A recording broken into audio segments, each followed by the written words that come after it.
Yo, yo, yo. This is not the smartest guys in the room. I see Tom. He can barely see me because I'm all fuzzy today. So that be that. That's, I guess, how things work sometimes. Tom, what's going on? We are talking trust matters today, turning what seems like a loss into a win. But first of all, how are you doing? I'm doing well. I'm doing pretty well. I feel like I'm having slightly fewer technical difficulties than you today, which is different. Usually, I'm the one with the technical issues because I've got so much stuff going on my side. But yeah, the only thing I've been having happen, and I know how to like band-aid fix it, but I got to figure out how to like fix it.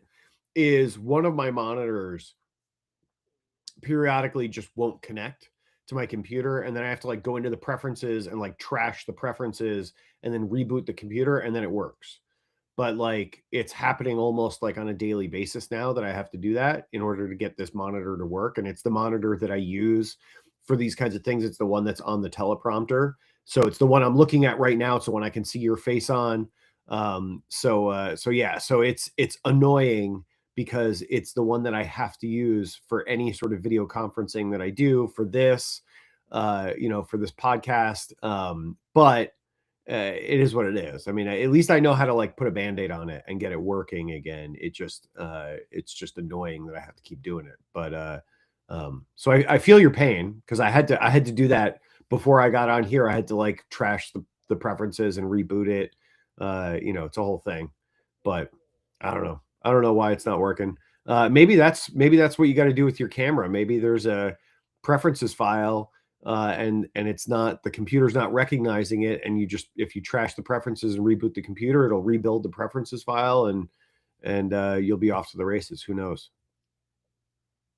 It is depressing when some days the camera doesn't work or your screen doesn't work. Like sometimes I'll come down and all of a sudden I'm trying to boot things up and I realize, like you're saying, all of a sudden it switched to a different monitor. So I sit here for like an hour not realizing this monitor has all the stuff on it and I just need to go back through. Like I went through ChatGPT the other day and it helped me rehook up monitors and everything like that. It was like push LLL and control 50 times, and then you'll see if your computer is actually working. I felt like a genius the day I like fixed all the monitors and stuff. So Tom, I hear you. We're talking wins and losses, and what do you got in mind today? So what were you thinking, Tom? Well, I mean, unless you're living under a rock, right? You know that the World Cup is happening right now, right? We are one of the host countries, right? The U.S. is one of the host countries. And my wife actually sent me an interesting Instagram post about the world, like about FIFA and the World Cup, and something that's going on right now that I thought actually kind of pertains to the kind of things that we talk about, because it was a company turning what on its surface I think would look like a marketing or a commercial kind of failure into a win, and the reason why they were able to do that. And so the story goes like this. Basically, FIFA, just like any other sort of big event organization, is very particular about what brands they allow to sort of be associated with their events, right? Or what brand logos they allow to be seen in their events, because one of the ways that events make money is through brand sponsorships, right? So if you're not a sponsor, they make sure that their audience can't see your brand, because that's how they make a bunch of money, right? Is exposing a brand to their audience, right? So one of the things they did is, in a bunch of FIFA, World Cup venues, there are Heinz products, right? Heinz ketchup, Heinz mustard, et cetera, right? But ketchup is the main one. I mean, most people, when you say Heinz, they think ketchup, right? Um, and so what FIFA did is, because Heinz is not an official sponsor of FIFA or the World Cup, FIFA went through and put black tape over all the Heinz logos on all the bottles of Heinz ketchup and other condiments from Heinz in the venues, to basically prevent them from being seen as a brand at FIFA sponsored events because they are not a sponsor. And so Heinz, like on its surface, I think that looks like, oh no, a bit of a commercial snafu, right? Like, oh crap, here we are, like the world's biggest sporting event, and our logo is covered up. And people are like publishing pictures of our logo being covered up.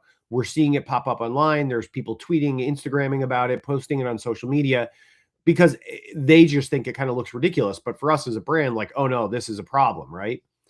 But Heinz, instead of saying, oh no, this is a problem, they turned it into a marketing campaign, right? Because everybody knew it was Heinz.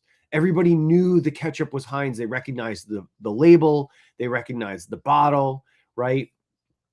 And so Heinz turned it into a marketing campaign where they started sharing the pictures, they started posting them and saying it's gotta be, and then just a blank, right? Like just like fill in the blank. It's gotta be blank, right?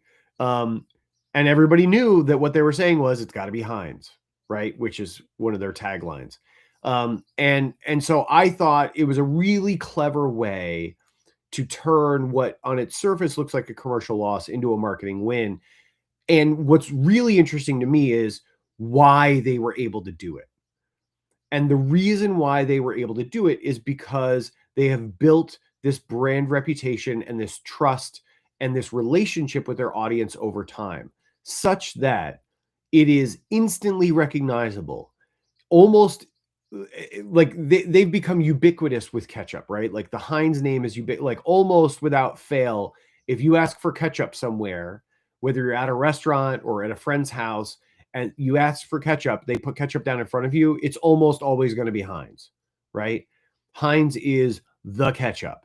And so they've built this trust over time, they've built this brand reputation.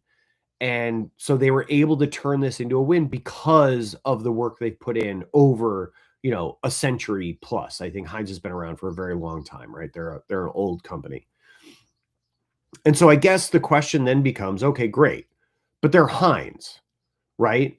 Like Heinz is, a megalith, right? They're this huge company that's been around for over 100 years, right? Has a huge reputation, global brand.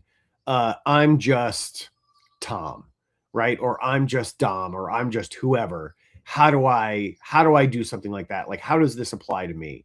And my answer is that it proves the point that trust is built through consistency over time, right? And if you start showing up for your audience consistently over time, you will build trust. Are you going to become Heinz in the next couple of weeks? No.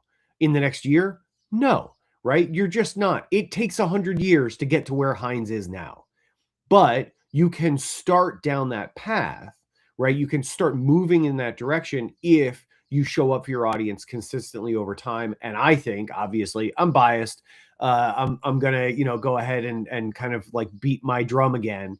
But I think you do that by producing content that provides your audience with value, right? Giving it without expectation, putting your audience first, right? Starting with story, following with facts, all the things that I talk about in Legendeering. I think that's how you do it, right? So to answer that sort of question that I think, my focus on this story begs, how do I become Heinz? Well, you do what Heinz did and you start building brand reputation over time. You consistently deliver for your audience over and over and over again.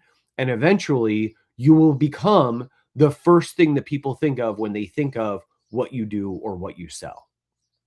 So anyway, that's what I wanted to talk about today. Tom, I love the subject, and I went through some examples. I was studying examples of, and I really looked at it as like when you said mishaps, marketing mishaps, things that happen to a brand, whether like Domino's admitted, like, hey, yeah, we messed up with our dough, or McDonald's and the CEO.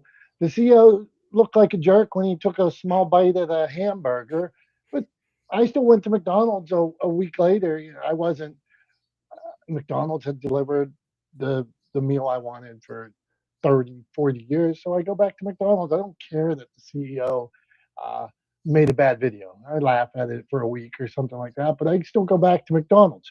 So I'm going to bring up one that you brought up last week in your PSA. You made a PSA about Nate Bargatze going to the White House. Now, I've watched Nate Bargatze's comedy for 10 years. I think the guy's funny. Uh, he doesn't go social in his, he doesn't do political humor. He doesn't even swear in his humor. He just basically clean cut, clean cut humor. I get it. He gives me the same thing over and over. He really makes fun of himself. Now, when I thought about this last week, even in his act, he talks about being a UFC fan. So at the UFC, you could get tickets for this big event. Like if somebody invited me to the NBA finals or the Pirates finals, I Pittsburgh Pirates, I would go because I'm a fan. I talk about being a fan of sports and things like that. It was at the White House, but I guess Dana White had so many tickets, Trump had so many tickets, but it was a big event at White House for a sport this guy loves. If it's a miss, maybe it's a miss, but I'm saying the guy's delivered comedy to me over and over. So I'm going to say, hey, I'm all right. I'm all right with whatever happened because I don't care about that. I care about the same comedy that he's delivered over and over. So for me, I'm saying, hey, Nate, maybe it was a miss, maybe it wasn't, but I don't care. Just keep delivering the content to me, and I'm gonna keep watching. I'll watch your nest. I saw today. I just bought tickets to a baseball game tomorrow night, and when I was looking, it said what else was in Pittsburgh, and I see he's coming July 30th to Pittsburgh. I'm like, I didn't buy those tickets today, but I might if I was in town. So that's what I got. That's my first one, Tom. Keep delivering comedy. So go on. What do you got on Yeah, I that? mean, I think so. I got to push back a little bit here, right? Because, like, I knew you you know, would. I got more too. So go hey, on. if I got invited to the NBA finals, I would go, but it wasn't the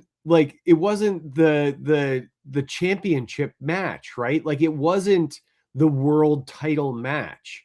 It was just another match. And actually, from what I hear, I didn't watch it because contrary to it being put out as like an event for the people, right? It was only for the people that had Paramount Plus, which I don't have, right? So I didn't even watch it, right? So it wasn't really for the people at all. It was for the subscribers of Paramount Plus, and to try to drive subscribers to Paramount Plus, which is, happens to be owned by like a good buddy of the president.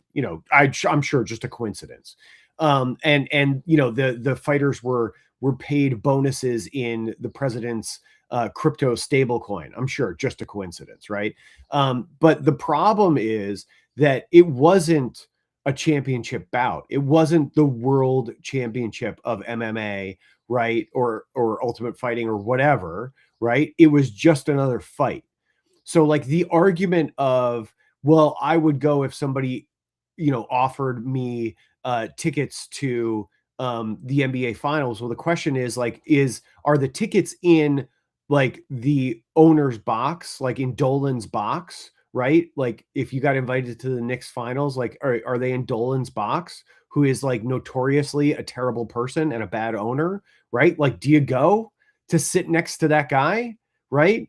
Like, is that something you want to do, or do you stay at home and watch it and not have to like sort of, damage your reputation by sitting next to somebody who is, who's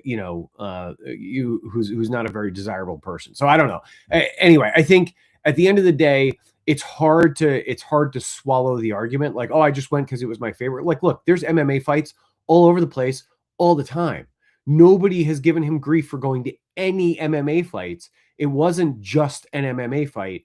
It was an MMA fight that you could only go to if Donald Trump wanted you to go to it, right? Like that was the difference. So yeah, so that's kind of, that's my pushback there. It's not All right, all it's right. not really fair. Or Dana or the Sheik. I think all three got 1,000 tickets. So I think you had to be a soldier. Dana got 1,000. Trump got 1,000. So that's my pushback there. I think they. Yeah, but ultimately, you know, there's no way if Dana White invited somebody that Donald Trump hated, absolutely hated and despised, do you think that person would be allowed to come onto the White House grounds? Hey, maybe, maybe not, but I'm saying this guy delivering comedy to me. I don't know who gave him his ticket or who what after Dana. I mean, if Dana gave him a ticket, did he have to call Donald Trump and say, "Hey, Donald, was this ticket ultimately approved by you?" I mean, I I mean, mean, look, first of all, I would bet money, yes. But second of all, the point is that it was a political event. And Nate Bargatze consistently says, "Oh, I'm not political. I'm not right? political." Well, then what are you doing at a political event? Watching UFC. So, but it was still a political event. There's Come plenty of on. other places, other ways to watch UFC without engaging in a political event. That's All the right, point. I got more of You, these for you, so we're going to go on yeah, here. So you can't say you're not political and then go to political events like that. Just you can't have it both ways. I'm telling you, I've never done politics one time, and I would have been at that event to watch Justin Gaethje fight. Hey, and I wouldn't have thought one thing. Now I might have got some backlash, but I would have been there to watch. I And would fairly, you fairly would have gotten backlash because it was a political event. and I would have been there to watch. Yeah, Jason saying me. I think he wanted to. I think he would have been at the event too to watch. Okay, let's go on. Let's go on. So what do we got? More companies, more trust. I was thinking the same thing about this. I'll go one more example. I was at the Mexican restaurant the other day in one of the Mexican restaurants in town. That is where I used to have a restaurant. It's in the same spot. So since I closed my restaurant, we've been going to this Mexican restaurant. It's some nostalgia from where I used to have a restaurant, but it's been good for 20 years. The other day, it was the worst, Tom. It was the absolute worst. Every person in there was on their cell phones.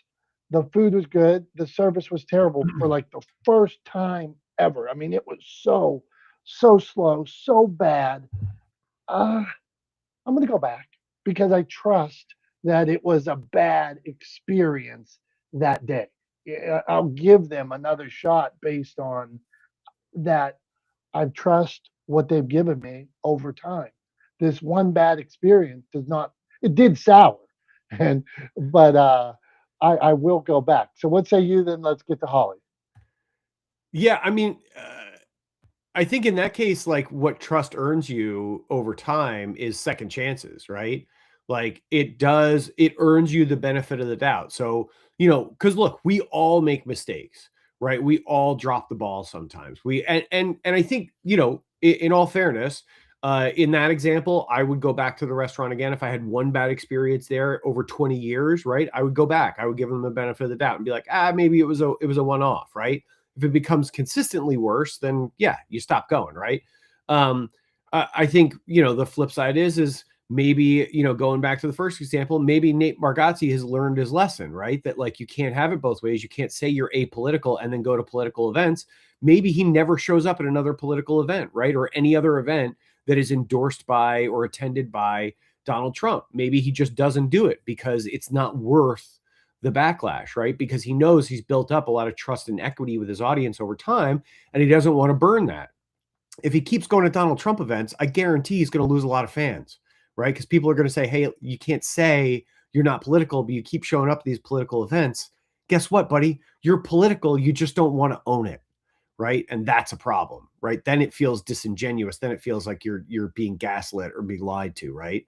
So yeah. But I think, yeah, if the Mexican restaurant, yeah, like in that example, I would go back.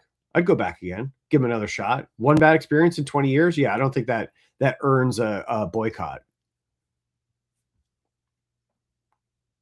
All right. Me and Tom are already agreeing on something. Holly, what's your take on this? Do you have an example for us or somebody that you just ditched because you lost trust in them? What say you, Holly? How are you? Hey, I'm good this morning. I don't have a lot to add yet. I'm listening. I trust goes a long ways with me, and I am one of those that will give you a second chance because I do trust you, and you have earned my trust. Um, I've been trying to think of an example and I just don't have anything to add at that, at that level. Um, Thinking about the political event, showing up to that, I'm not sure I'm totally on board with just because you show up means you're political. Because I go to things sometimes for reasons that are not because I support what the event is. Maybe I go to watch one person I know, or, maybe I go in support of something else that has nothing really to do with the event. So maybe I'm not really there to support the event. I'm there to support something else about it, or something, a person. So that's where my thoughts go on that. But I'm not the big name and it's not politics. So, I don't know if I'm comparing, apples to oranges or what there, but I'm I'm just kind of at a loss so far, but I'm listening and I'm interested. Tom, you got something on that? Go on. No, it's all good. I get that, Holly. But like you said at the end, right? Like it's a very different situation when you are a public figure, right? I think you have to weigh into account. And I think the thing that really sort of undercut maybe, some other arguments that could have been made or explanations that could have been given for why, Barkatzy went to that event was basically somebody close to him put out a statement, and all they said was UFC is his favorite sport. MMA is his favorite sport. That was it. That was the whole statement. There was no sort of acknowledgement of, oh, I see how this could be misinterpreted. Just to clarify things, here's where I stand. I'm still not political. Like, I didn't go because of that. I went because, like, I've been following this fighter for his whole career and I wanted to blah, blah, blah, blah, blah, or whatever, right? Like maybe that was it. I don't know. But like, without an explanation like that, you leave it open to interpretation, and the interpretation ain't good.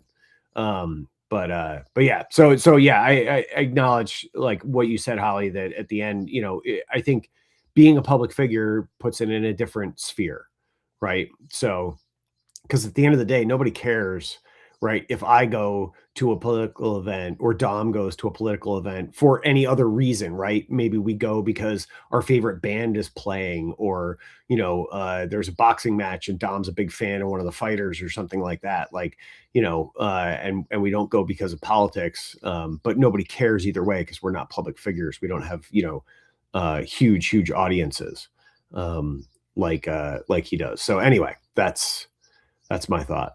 Tom, that's a good point. And I tell my authors a lot of times, as they enter the world of public domain and start promoting and putting themselves out there and putting their thoughts out there, that they are exposing themselves to interpretation. They are exposing themselves to negative feedback. Are you ready?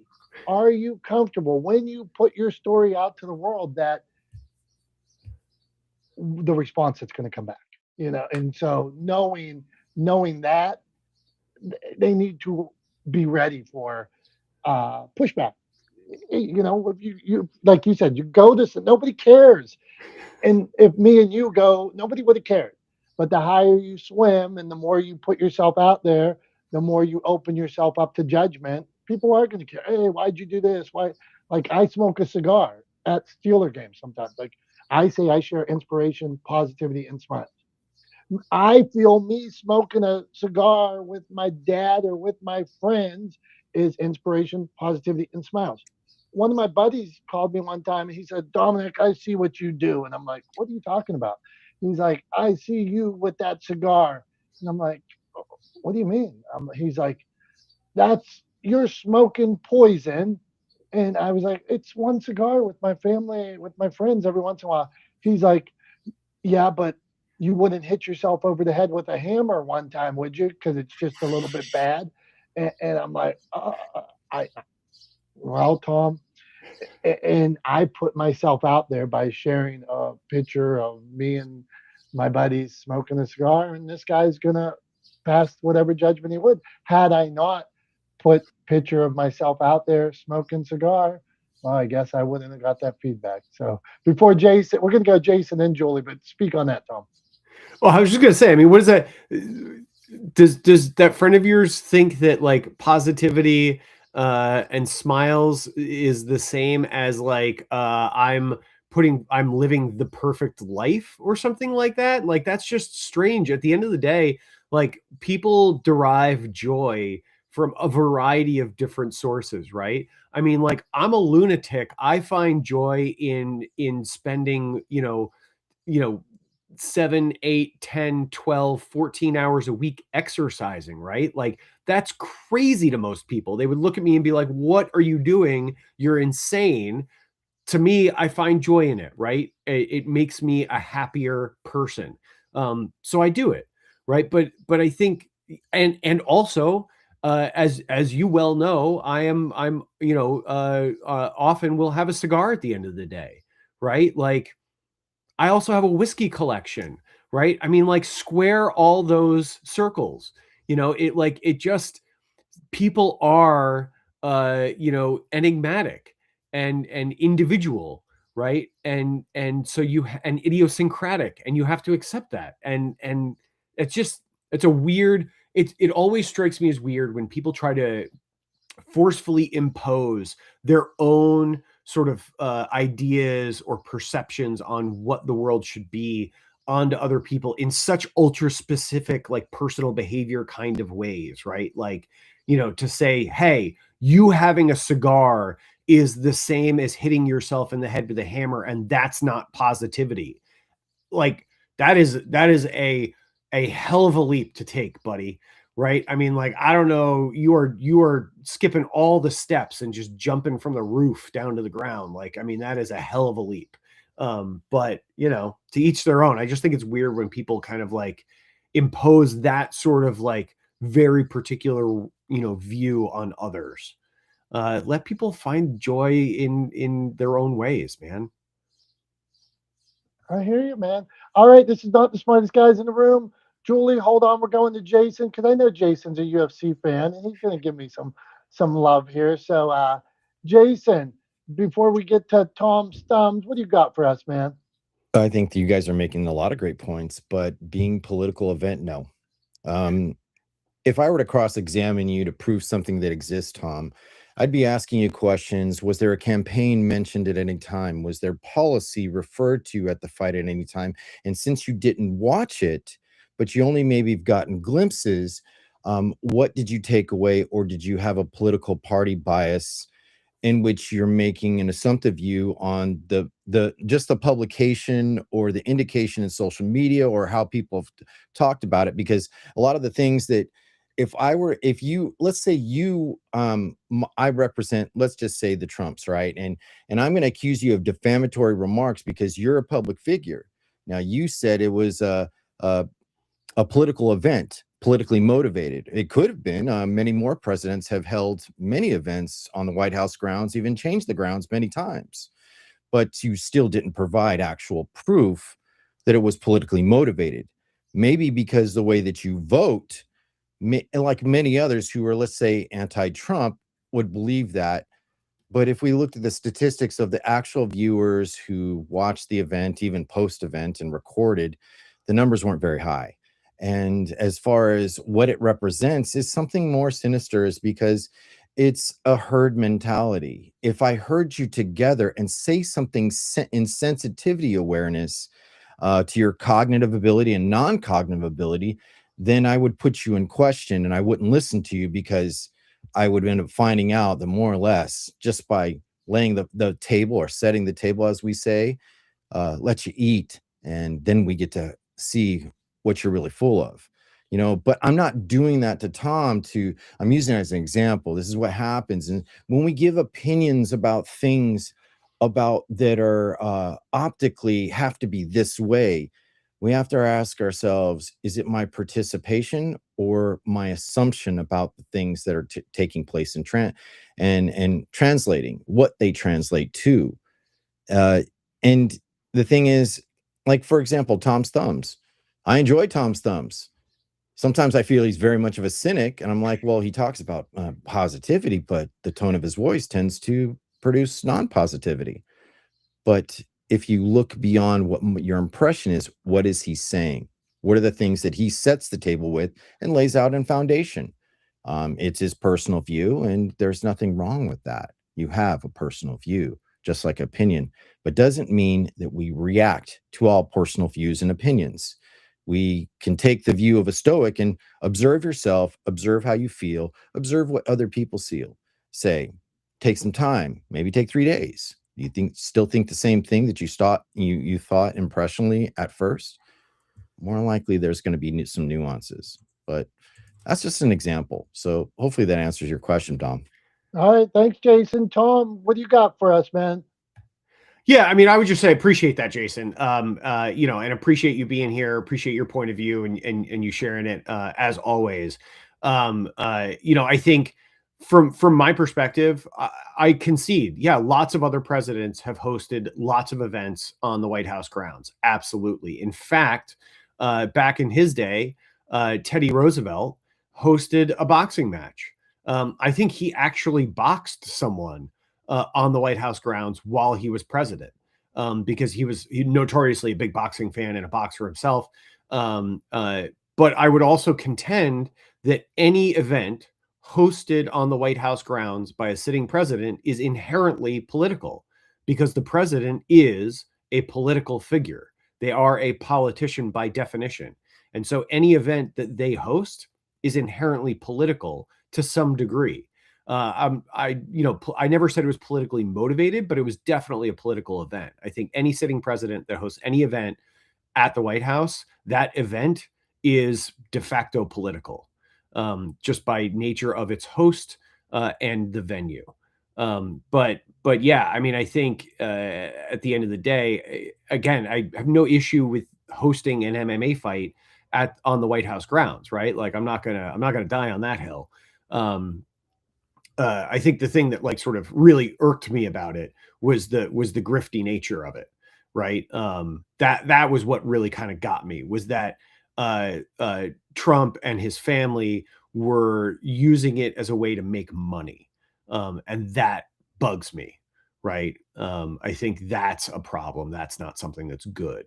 I think overall, any political event, right? Obama hosting a state dinner, right? That's a political event at the White House. Just is, because it's hosted by a politician, who's the sitting president of the United States. So I think any of those events qualify as political events. Fair enough. All right, we're moving on. And I'm just going to say this is 250 years of America this summer, and we kick butt 250 years of America. So I'm celebrating on the 4th of July. I'm going to Jimmy's Cabin, who I see down there. But before all that, we're talking. This is not the smartest guys in the room. I see some people in that I haven't seen for a while. So welcome. Thanks for being here. I see our old friend Ching. Ching, thanks for being here. Jason, Holly, Julie, of course. Julie, we're coming to you in a second. But first, we're going to Tom's Thumbs. And I'm going to it. This is an easy Tom's Thumbs for you, Tom. We're bringing this back around. I think you're going to think it's good, but I don't know. Tom, what do you think about the Scottish invasion in America because of the World Cup? What's your thoughts on that? Thumbs up, thumbs down? Okay, so I've been seeing lots of reports of the Scots, particularly who have sort of made Boston home base for them during their time here in the States for the World Cup. There's been a huge influx of Scottish folks, Scottish football fans in Boston for the World Cup, and they have taken over the town and literally drunk it dry. The Sam Adams tap room ran out of beer.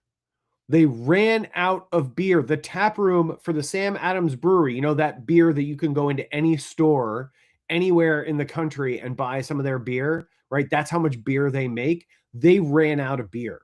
There was another Irish pub in Boston that I saw. They ran out of beer also. The only beer left was Bud Light, which I loved. I thought was hilarious. The only beer they had left was Bud Light, because even the Scots, who are drinking the town dry, won't touch it.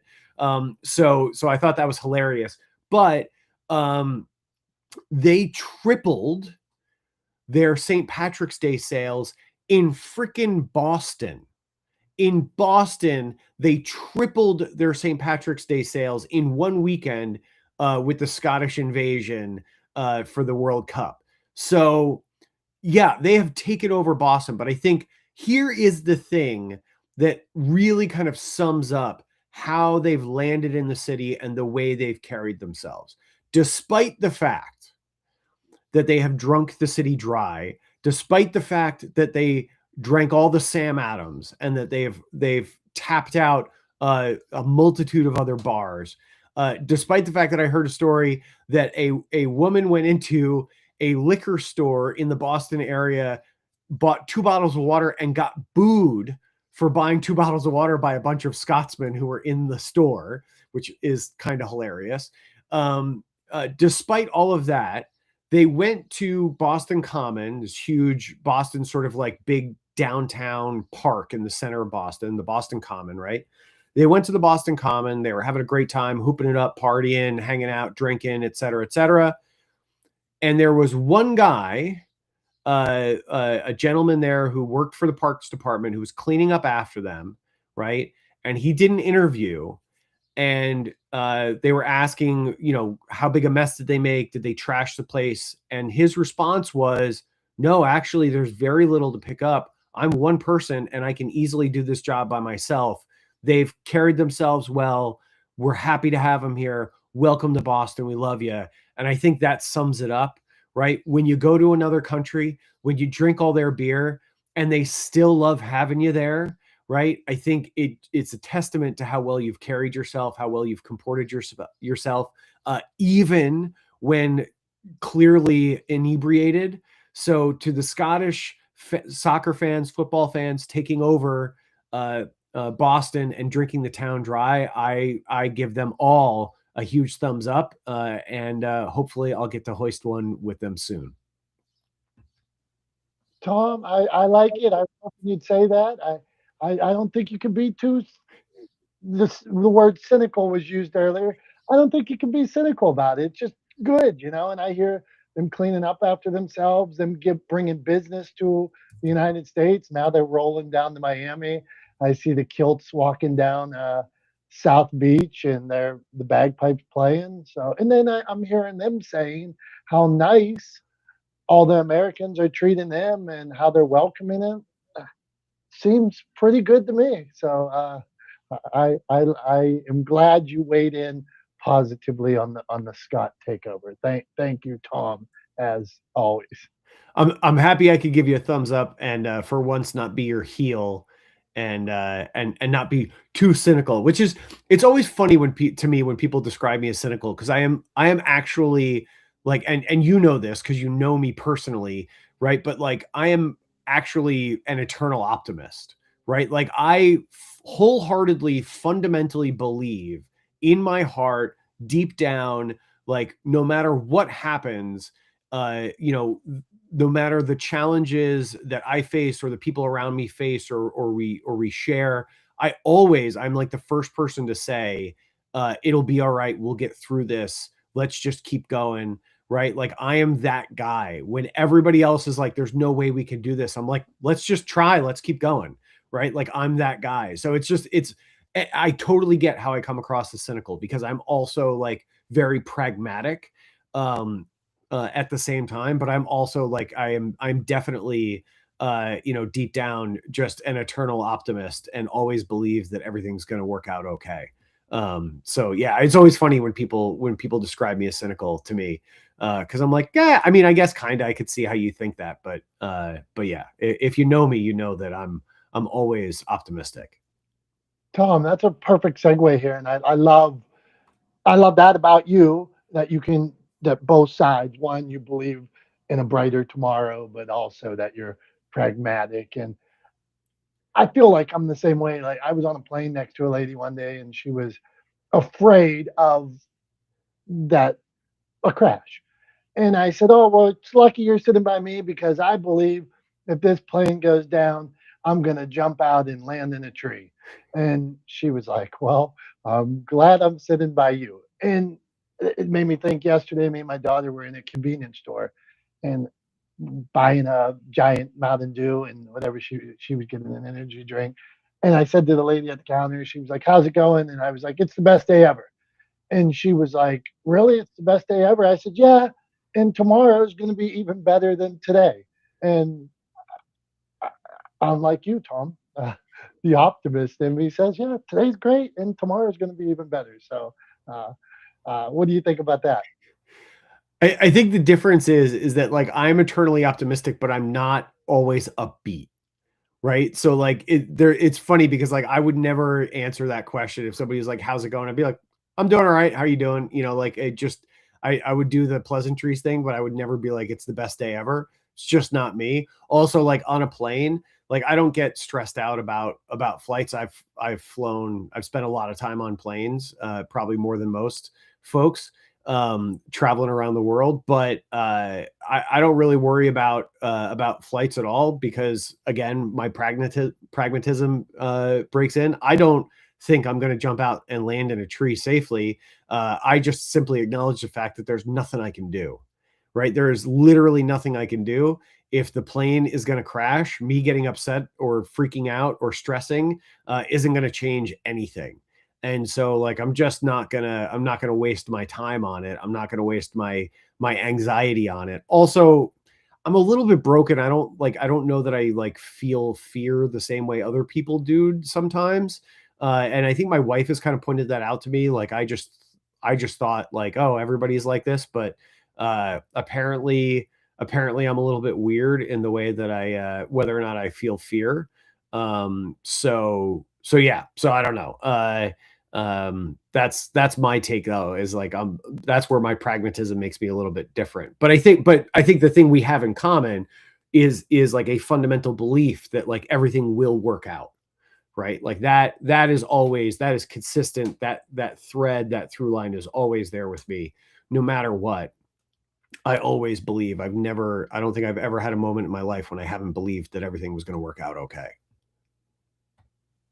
Love it, Tom. Yeah, might not be today, but maybe probably tomorrow if it doesn't work out. Hey, Julie. So I wanted to. Julie's next, and Dr. Chachi. We got Eric up on stage. Welcome everybody. This is not the smartest guys in the room. We got a late start today, so we got some minutes here because my camera is crap today, and it made me mad. And then we were behind. But Julie, I thought this was funny because I know sometimes me and Julie are in business together. We have a podcast and we host Creative Con. We got the OTR coming to Boston on the road. But Julie, sometimes I say no, sometimes I'm negative, right? But I'm ultimately positive. So Yes. we're talking trust matters too, but weigh in on all this.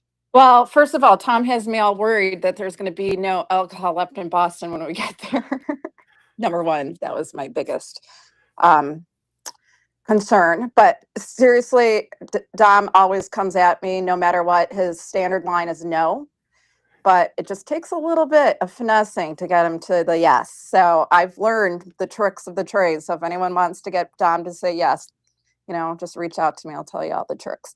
And as I'm thinking, I really don't have anything to say about UFC except that my kids watched it, but I have a lot to say about Donald Trump. And I'll say this, try to say this as not politically charged as possible, but I'm going to kind of guess that most people will be on my side on this. If you want to garner trust, no matter if you're a business, a human being, a politician, it's aligning your personal brand with your actions. If you think about how Trump, espoused himself in 2 elections, are his actions aligning with his brand that he has, or is he trying to, detract from his name on the Epstein files? Is he trying to overturn elections? Is he treating women with the respect that he said? And then I have to ask you, why wasn't he invited to the Obama Presidential Center opening with all the other presidents? Can we trust someone like that? And I'm just saying this overarching, we don't have to talk about trust, but it is a perfect example of lining your brand with your actions. And I hope I didn't piss anyone off here on this very non-political show, Not the Smartest Guys. Thanks, guys. Chiming in from Las Vegas. Talk to you soon. Thanks, Julie. Yeah, I mean, I'm actually a little bit more comfortable getting political than Dom is. But I won't. I won't. What's that all about? Come on, let's go. Let's go, Tom. Yeah, I mean, I won't. I don't want to, because we could go down a rabbit hole and spend the whole rest of the show on this, and Dom would just be shaking his head and getting angry. He's in the back channel private message. He just typed no with like 4 O's. Tom, Because he's saying doesn't. no Well, to he doesn't. it. Because he doesn't want me to take up the whole rest of the show with it, right? Oh, Like, okay. yeah, he's not trying to censor me. He's just saying I don't want to spend the whole rest of the show on this, and I agree. I don't want to spend the whole rest of the show on it either. Oh, wow. But I think I mean, I think the evidence is very available, right, to answer your questions, Julie. Right, the evidence is all there. Do his actions line up with his rhetoric and his words? And I think if you want to be even remotely fact-based about it, the answer has to be no, not even close. Right, like not even close. The whole idea was affordability and to drive down costs. And right, like what's happening to inflation, what's happening to the price of gas, what's happening to the price of groceries, like what has gotten less expensive. I saw a statistic that since February, the average American has spent almost $500 extra out of their pockets simply because of the policies enacted by this administration. So yeah, if you're trying to make things more affordable, you're doing the exact opposite. So either you're woefully incompetent or you're a liar, right? Like those are kind of the only two options. So yeah, I'm with you, Julie. You know, I think the proof is in the pudding, so to speak, or the actions. Anyway, Dom, I'll throw it back to you before I Yeah, continue. man, you guys are killing my non-political show here. It's Come funny on, because let's go, Tom. Stop I saying went, no to us. I went through my examples today of when we were talking about trust, and then what I really saw it is times a company messed up, you know, although it was like handed for Heinz to run a campaign because somebody else did something to them, and then they used what somebody else did to um, use it as advertising, right? Marketing. They marketed. So I took a few like Nike has been through this. Nike, what is it, Tom? Nike or Nike? I remember one day we had this argument. I'm pretty sure it's Nike. Okay. Yeah. Nike has been through 1,000 things like this where they put themselves out there numerous times and the public did not like whatever campaign they were running. Or Nike had Zion Williamson's shoe blowout on national TV when he was like the greatest up and coming basketball player. His shoe blows out and their stock dipped like I think it was like $1 billion in a day or something. They come back because ultimately they make cool looking shoes, you know, for runners, for athletes. They're pretty good. I don't know if they're fair priced or not, but they're consistent. I'm going to get a good shoe. I'm going to get a pretty cool shoe. So it keeps coming back. So they mess up, but they're consistent with the shoe. That ultimately the product is the shoe. The product is the sportswear. They're consistent with that. And when they get back to that, to all these companies that get away from what they do at times, when they get back to making good beer, or when they get back to Disney World, when they get back to making families happy at Disney, they probably do a pretty good job with it. When they get away from what they've been good at and insert themselves into politics or whatever else, it doesn't always go well. So that's where I want to travel that road. What do you say, Tom? I mean, so I think I would push back a little bit, right? I mean, I don't think it's inherently bad. You know, when you're looking at a large consumer brand, right, like Nike, right, or Heinz, when you're looking at that kind of business, there is a difference when it comes to sort of like taking a political stance, right? there is a little bit of risk there because your audience is so big, right? Your customer base is so broad that there is a good chance that some people in your customer base are not going to like it and may stop buying your products because of it, right? So there is a little bit more risk for a company like that. But I think for most of us, right, and probably most of the people that would hear this show who are not global consumer brands like Heinz or Nike, the risk is really minimal. Ultimately, what you're doing when you align yourself with, say, a political movement, like celebrating, right? It's June, it's Pride Month, right? So, like, say you celebrate Pride, right, in your business, right? Say you put you've got a brick and mortar, say you're a little ice cream shop in a small town, and you put a pride flag out in front of your ice cream shop during Pride Month, right? Like, I think that is dramatically less risky than a company like Nike or Heinz taking a very clear political stance, like that's either left or right, rather than like progressive social issues, right? I think most often what you see companies like them doing is engaging with like progressive social issues because they have broad support, right? Like when you look at the numbers behind even supporting Pride, right? Like overwhelmingly, the populace says, yeah, Pride's good, right? Pride Month is good. Gay people are good. Like there's nothing wrong with supporting people who are different than you, right? That everybody should have the same opportunities in this country, right? Regardless of your sexual preference or ethnicity, whatever the case may be, right? So like overwhelmingly those ideas are broadly supported. And so it's not super risky to take sort of progressive social stances, which is often what people like sort of characterize as political, right? In those contexts. And I don't think like taking progressive social stances are super risky for any company. And they're definitely not risky for small companies because at the end of the day, what you're going to find is the majority of people that you want to be involved with your business, that you want to be your customers or your community or your audience. If you want to align yourself with progressive social ideas, those people are going to come to you, and you're going to end up with a bunch of people who you like and who you want to be associated with, being associated with your brand or your business. So I don't think it's super risky to do.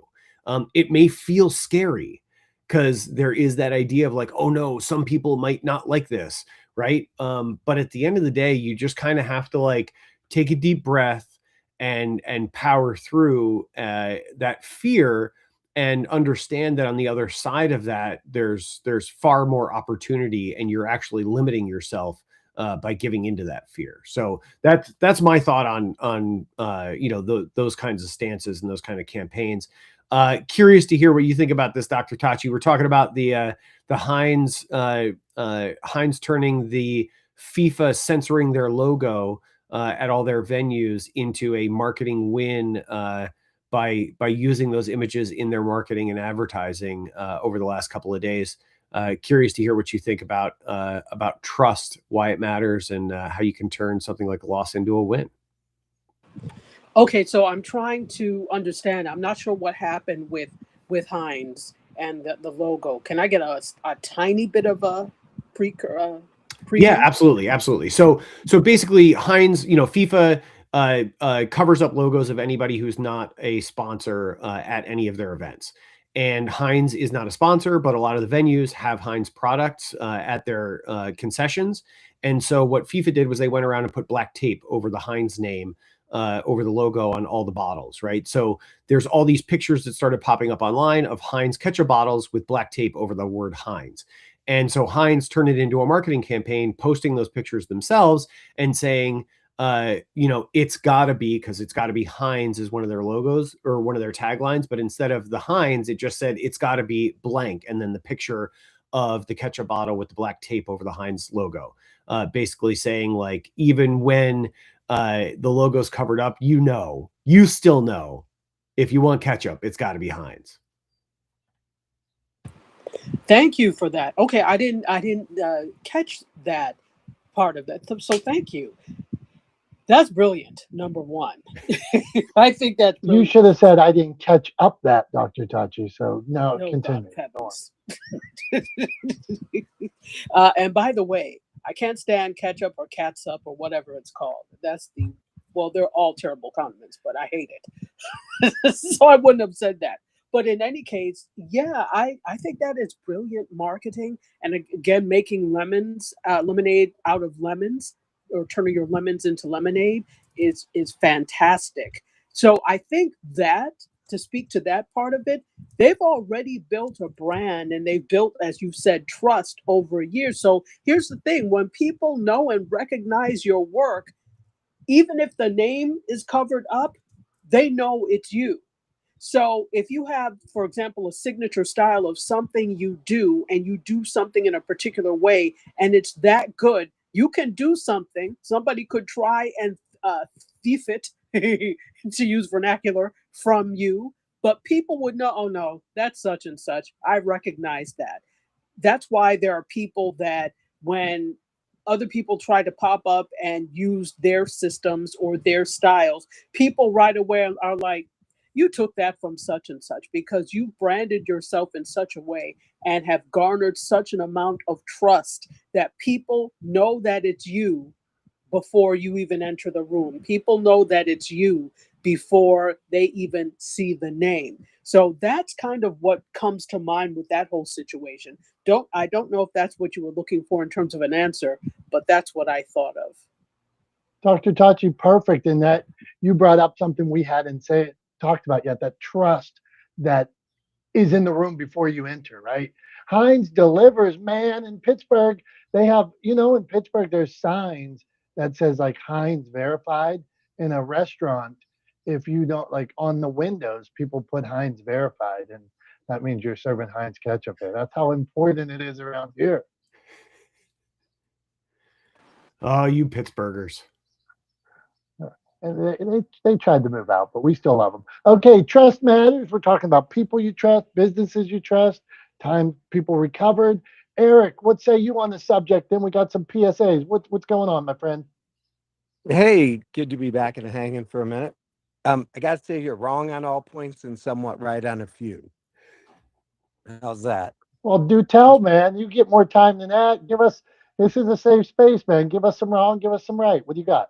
So I will say a company can endure a bad paint job, so to speak, if what they have matters more than the problem it caused. For instance, if like there are some people that will never switch tennis shoes because of the comfort, the fit, the feel.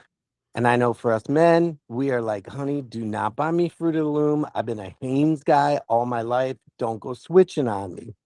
And so I think part of it is if a product does what they do extremely well, they can weather a storm by just staying the course of being good at what they do and not getting caught up in the storm itself. It's kind of like, all right, so what? We screwed up. We'll fix it and move on. You know us, you love us. We've been around forever. You wear us every day. We made a blunder. And I think that's where companies really build trust is acknowledgement, but not responding, so to speak, to the popular, oh my God, we got to switch. No, sorry, not doing it. The other thing, I read this really interesting article that companies are moving away from logo driven marketing. So, like the Heinz issue, but they're maintaining the font that has existed in their logo. So you'll start to see all of these campaigns that might use the Kellogg's font, but they don't stick the Kellogg's logo front and center or, brand every piece of marketing as Kellogg's whatever or Heinz 57 in the corner. But you'll be like, I know that font because what they've have been researching and seeing a response to is people respond to the message that's driven towards them, but the minute the marketing stamp of like this was brought to you by Heinz shows up, people turn the other way. It's like, really, I really liked what you were saying about we're all important, we should all matter, make somebody special today, and then you stick your logo on it versus I recognize that font. I bet that's Heinz saying it, but it doesn't matter because what was said is more important. So that when you go to the product shelf, go to the shopping cart, you recognize the font and the message that they shared with you comes as a like, oh, these are the people that are reminding me I matter. I got to support them. So watch for the trend in marketing where logos start to fade, script starts to lead. Like I said, trust. I ain't even going to talk about the whole swimming pool lining issue that now we've built another wall. It's like, dude, we all screw up. Just say, hey, pull the check, canceling it, got to find out what's going to happen, got to get it fixed. Might take us some while, but we apologize. Moving on to the more important issues. And that's kind of like the furthest I'll dip into the political pool today. Hey, Eric, thank you. Appreciate it, man. And I like, which sometimes you just got to fix it. I know you as a publisher, me as a publisher, Tom in production. Shit happens all the time, right? And no project is perfect. The next project's not going to be perfect, and you fix it, you make it better, and that's that. So thank you, Eric. Thanks all for being here. It's time for PSAs. Tom, lead us. PSA. What do you want to tell everybody about today? Go on. All right, here we go. I got a quick one today. I think I'll be pretty fast on this, but as you pointed out earlier, as you mentioned, this year is 250 years of this country since our Declaration of Independence, right in 1776, and I think one of the things that's inherent to the place we find ourselves today politically is that patriotism has kind of gotten a little polluted, right? It's sort of gotten associated with sort of one political side of the aisle versus the other. There's a lot of like false patriotism going around. It's kind of become a bit of a dirty word. But what I would encourage people to do is I inherently still believe that this is a great country and has the potential to be an even greater one. And I think what I would encourage people to do is spend a little bit of time online during the World Cup and try to see this country through the eyes of some of the people visiting it for the first time and see what they're discovering and falling in love with. And maybe it'll help you fall back in love with our country. So that's my PSA for today. Tom, absolutely love that, man. I roll with you on that. We have our faults. We're not perfect, but I love my country, man. So okay, let's go. What do I got a simple one. I changed my PSA like 4 times today. So here it is. I don't need much more time than that. Let's go. My PSA for today. I went and played pickleball the other day. I'm at the pickleball courts. It's like there's a little basketball court there. So many stinking empty bottles of water and junk all over the court. I hate trash. I hate people who litter. Quit littering. Make the area better than when you found. Like if you're out in nature, don't throw your shit everywhere. Don't leave your dog poop everywhere. If you're at the beach, pick up one more piece of trash that you took at my pickleball court. Make it better than you found it. Pick up 2 water bottles. That's what I got for you, Tom. Make it better than you found it. I like it. I like it. All right, we're tight on time here, so why don't we jump right to memory lane? Why don't you take us for a quick little walk? I'm going to go so short and sweet with you. My dad's been sick for like the last year. Since last Father's Day, he was broke arm, had all kinds of issues going on. All I wanted for this Father's Day was to hang out with Dad at my house. And Dad came over, me, him, and son hung out. My wife made us a good meal, and me and Dad got tan. We drank a beer, speaking of which, we drank a Sam Adams. He likes traditional Sam Adams. I had a Sam Adams and then a Summer Ale Sam Adams, but it was great, man. So the memory, I'm taking you back to, what was it, 3 days ago? My memory lane is from 3 days ago. And sometimes it's that simple, man. I got what I wanted. So that's it, Tom. I like it. I like it. Hey, short, sweet, and to the point. I mean, I think there's that's ultimately, I think that's kind of what Father's Day is all about, right? Is like just similarly to Mother's Day, right? Like spending time with family, spending time with the people you love, appreciating the people that put in a ton of effort and a ton of time into helping provide you with good opportunities over the course of your life, right? Like, I mean, that's what it's all about. So yeah, I mean, I think that sounds like a great way to spend Father's Day. My dad was out of town. But we did get a chance to talk on the phone, and we're having dinner with him this Friday night. So we'll get to see him then. Give him a little Happy Father's Day card. So, Tom, thank you. You do that, and you do a wrap up. What do you got for us, Tom? yeah, I mean, look, I think this one's really simple. Ultimately, what it comes down to is consistency over time builds trust, and if you put in the effort, put in the work of showing up consistently for your audience, for your community, of delivering value to them over time consistently, they will be there for you when you need them, right? They will help you weather those small storms, right? Whether it's somebody putting black tape over your logo, or you not getting your product into a store, or you hitting a speed bump in your fulfillment, or whatever the case may be.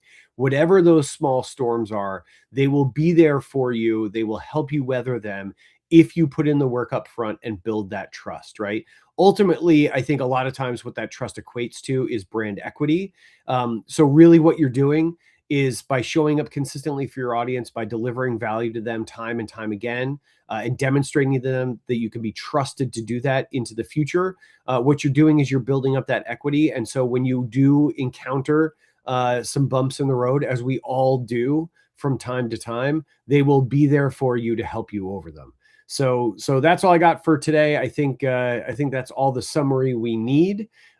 Enjoy the rest of the World Cup. It's a fun time, I think, to be involved, to watch soccer. And if you call it soccer and any Brits give you grief over that, why don't you just remind them that the word soccer actually comes from the late 19th century in Britain, where it was used as an abbreviation to refer to the football league, right? So actually, the word soccer comes from England. So the fact that we call it soccer is actually their fault. So just remind them of that if anybody gives you grief. In the meantime, have a great rest of your week. We love you guys. We thank you guys for being here. For Dom, I'm Tom. We are not the smartest guys in the room. We thank you guys for being part of the community. We love you. We appreciate you. And we can't wait to see you again next Wednesday. Until then, have a great rest of your week. Have a great weekend. We love you. And bye-bye.